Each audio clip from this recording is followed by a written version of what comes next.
ఇప్పుడు మనం వెలగపండుతోటి పచ్చడి చేసుకుందాం, రోటి పచ్చడి. అయితే నా దగ్గర రోలు అందుబాటులో లేదు కాబట్టి నేను గ్రైండ్ చేసుకుంటాను. మీ దగ్గర రోలు వసతి ఉంటే కనుక రోట్లో వేసి మంచిగా నూరండి, రుచి బాగుంటుంది. రైట్, నేను మంచి వెలగపండు తెచ్చుకున్నాను. పండు మనకి ఎట్లా తెలుస్తుందంటే తేలిగ్గా ఉంటుంది, బరువు ఉండదు, కమ్మటి వాసన వస్తూ ఉంటుంది. కింద వేస్తే మీకు తెలిసిపోతుందండి అది పండు అన్నది అసలు వెయిట్లెస్ ఉంటుంది, చాలా తేలిగ్గా ఉంటుంది, మంచి కమ్మటి వాసన వస్తుంటుంది. అంతగా మీకు పండు అవునో కాదని అనుమానం వస్తే తీసుకొచ్చుకొని ఈ పైన ముచ్చిగా ఉంది కదా, ఇక్కడ సున్నం రాసి వదిలిపెట్టండి. ఒక పూట వదిలిపెడితే సాయంత్రానికి పండిపోతుంది. రైట్, పండితే మంచిగా ఉంటుంది. పండిన పండే తీసుకుందాం. ఈ పండిన పండుతోటి మనం ఇప్పుడు రోటి పచ్చడి ఎలా చేసుకోవాలో చూద్దాం. దీనికి కావాల్సిన పదార్థాలు: నూనె 4 టేబుల్ స్పూన్లు. ఫస్ట్ 2 టేబుల్ స్పూన్లు ఏం చేద్దాం, పోపు వేద్దాం. పోపుని గ్రైండ్ చేసేటప్పుడు ఉపయోగించుకుందాం. మిగతా ఇంకో 2 టేబుల్ స్పూన్ అది మనం ఆఖరిలో ఏం చేద్దామని నేను మీకు చూపెడతా. 2 టేబుల్ స్పూన్ల ఆవాలు, పొడి ఇంగువ, ముద్ద ఇంగువ. ముద్ద ఇంగువ ఏం చేద్దామంటే నేను మీకు పొడి ఇంగువ ఉంటే కనుక పొడి ఇంగువ వాడుకోండి. నాకు 2 అందుబాటులో ఉన్నాయి కాబట్టి 2 వాడుతున్నాను. ఇది వేసి గ్రైండ్ చేసుకుందాం. ఇదేమో ఆఖరి పోపులు వేసుకునేందుకు పొడి ఇంగువ. పసుపు 1.5 చెంచా, శనగపప్పు 1.5 టేబుల్ స్పూన్, మినప్పప్పు 1.5 టేబుల్ స్పూన్, బెల్లం చిన్న ముక్క. ఇది చింతపండు వేయట్లేదండి దీంట్లో. సహజంగా వెలగపండు పుల్లగా ఉంటుంది కాబట్టి చింతపండు వేయట్లేదు. చింతపండు లేకుండానే చేసుకుందాం. రైట్, జీలకర్ర, పచ్చిమిరపకాయలు. పచ్చిమిరపకాయ మీరు కారం చూసుకోండి, కారానికి తగ్గట్టుగా వేసుకోండి. కొత్తిమీర కొద్దిగా ఒక 1/2 కట్ట కొత్తిమీర సరిపోతుంది. మెంతులు 1 టేబుల్ స్పూను, ఉప్పు రుచి తగ్గట్టు ఒక 10 ఎండుమిరపకాయలు.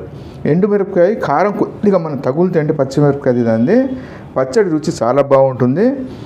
మీ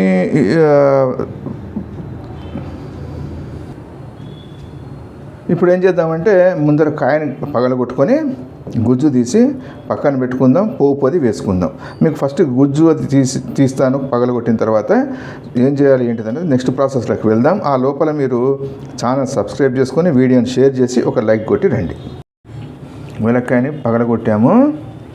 ఇప్పుడు దీన్ని గుజ్జుని తీసి పక్కన పెట్టేసుకొని పోపు కార్యక్రమంలోకి వెళ్ళిపోదాం.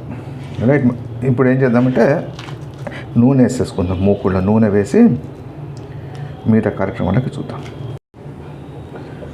మనకి నూనె వేడెక్కింది. ఇప్పుడు ఏం చేద్దాము, ముద్ద ఇంగువ తీసుకున్నాం కదా, దాన్ని ఫస్ట్ కొద్దిగా ఒకసారి వేయించుకొని పొంగుతుంది.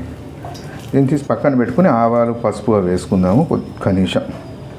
దీన్ని గ్రైండ్ చేసుకుంటాం కాబట్టి నేను ముద్ద ఇంగువ వేసుకున్నాను.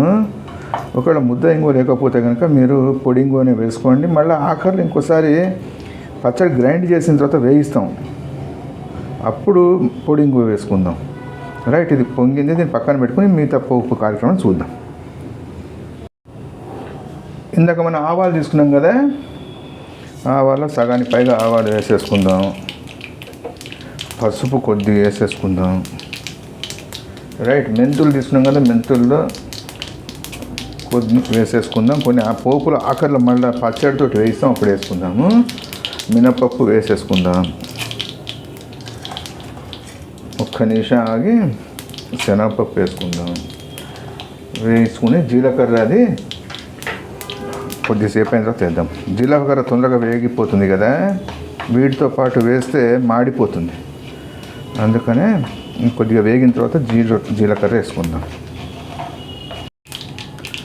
వేగుతుంది కదా, ఎర్రపడుతుంది. ఇప్పుడు ఏం చేద్దాం, జీలకర్ర కొద్దిగా వేసేసుకొని ఎండుమిరపకాయలు వేద్దాం.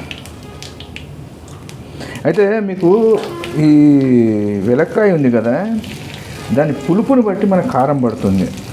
పులుపు ఎక్కువ ఉంటే కారం ఎక్కువ వేసుకోవాలి. పులుపు కారాన్ని తినేస్తుంది కాబట్టి కొద్దిగా మిరపకాయ, నేను తీసుకొచ్చిన వెలక్కాయలు విపరీతమైన పులుపు ఉన్నాయి, అందుకని చింతపండు కూడా వేసుకోవట్లేదు మనం. రైట్, ఇప్పుడు వేగుతుంది కదా, వేగిన తర్వాత ఏం చేద్దాం అన్నది పచ్చిమిరపకాయలు వేద్దాం. ఇది వేగగానే రైట్, ఇప్పుడు పచ్చిమిరపకాయలు వేసేసుకుందాం. పచ్చిమిరపకాయలు వేసి పచ్చిమిరపకాయలు కూడా వేగిన తర్వాత చల్లారిన తర్వాత గ్రైండ్ చేసుకుందాం. కొత్తిమీర దీనిపైన వేసుకున్నది దింపే ముందర దీనిపైన కొత్తిమీర వేస్తాం. వేడికి దాని లోపల ఏమైనా నీరు ఉంటే కనుక నీళ్ళని గుంజేస్తుంది. కొత్తిమీర దీనిపైన వేసేస్తా. కొత్తిమీర ఆరిపేసి ఆ వేడి మీద కొత్తిమీర వేసుకుందాం. చూసారా పచ్చిమిరపకాయలు, మిరపకాయలు పోపు మంచిగా చక్కగా వేగాయి. పోపుని తీసేసుకుందాం. తీసేసుకుని ఇదే మూకుల్లో మళ్ళీ ఇంకోసారి మనం మిగిలిన పోపు పదార్థాలనే కదా వాటితో మళ్ళీ పోపు వేసుకుని పచ్చడిని ఒక్కసారి వేడిలో వేయాలి. రైట్, ఇది నేను గ్రైండ్ చేసిన తర్వాత మిగతా విషయాలు చూద్దాం. పోపు మనకి చల్లారిపోయింది. పోపుని గ్రైండ్ చేసుకుందాం. సగం గ్రైండ్ అయిన తర్వాత బెల్లం వేద్దాం. మీరు దంచుకుంటే కనుక కొద్దిగా మెత్తబడే టైంలో ఉప్పును బెల్లం వేసుకోండి. ఇప్పుడు నేను గ్రైండ్ చేసేటప్పుడు ఉప్పుతో కలిపి గ్రైండ్ చేసుకొని సగం ఒక రౌండ్ తిప్పిన తర్వాత బెల్లం వేస్తాను. బెల్లం వేసి మిగతా కార్యక్రమం నెక్స్ట్ స్టేజ్లో చూద్దాం. ఇది మనకి ముఖ్యమైన ఘట్టం. 90% పచ్చడి రెడీ అయింది. గ్రైండ్ చేసుకున్నాను నేను, మీరు దంచుకొని ఉంటారు రోట్లో.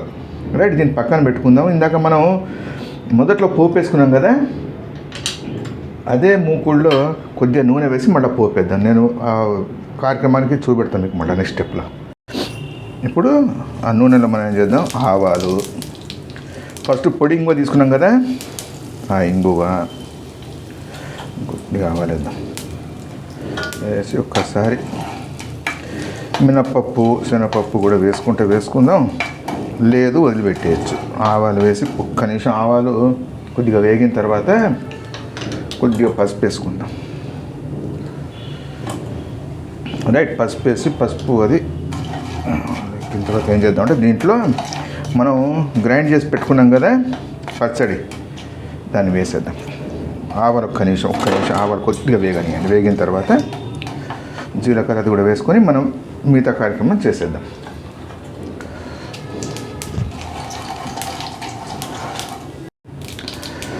ఆవాలు అవి వేగిపోయాయి. ఇప్పుడు ఏం చేద్దాము, గ్రైండ్ చేసుకున్నాం కదా పచ్చడి దీంట్లో వేసుకొని ఒకసారి నూనె మొత్తం దీంట్లో కలిసేటట్టు వేయించుకుందాం.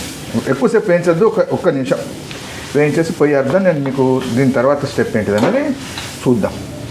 ఈ వేయించడం వల్ల ఏమవుతుందంటే ఏమైనా పచ్చి వాసన మనకు ఉంది అని అనుమానం ఉంటే అది పోతుంది, సమానంగా కలుస్తుంది. ఉప్పు మనం ఇది వేయించే ముందర ఒకసారి ఉప్పు సరి చూసుకొని ఉప్పు వేసుకుంటే, ఉప్పు సరిపోతే ఉప్పు వేసుకున్నాం అనుకోండి కరెక్ట్గా ఉంటుంది, కలిసిపోతుంది.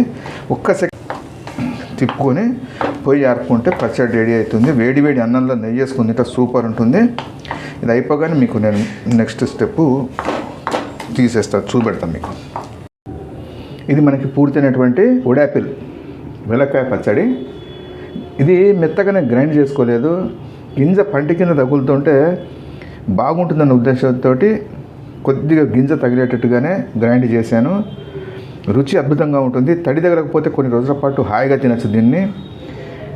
ఇది చపాతీలోకి వేడి అన్నంలో ఓ చెంచా నెయ్యి వేసుకొని తింటే మహాద్భుతంగా ఉంటుంది.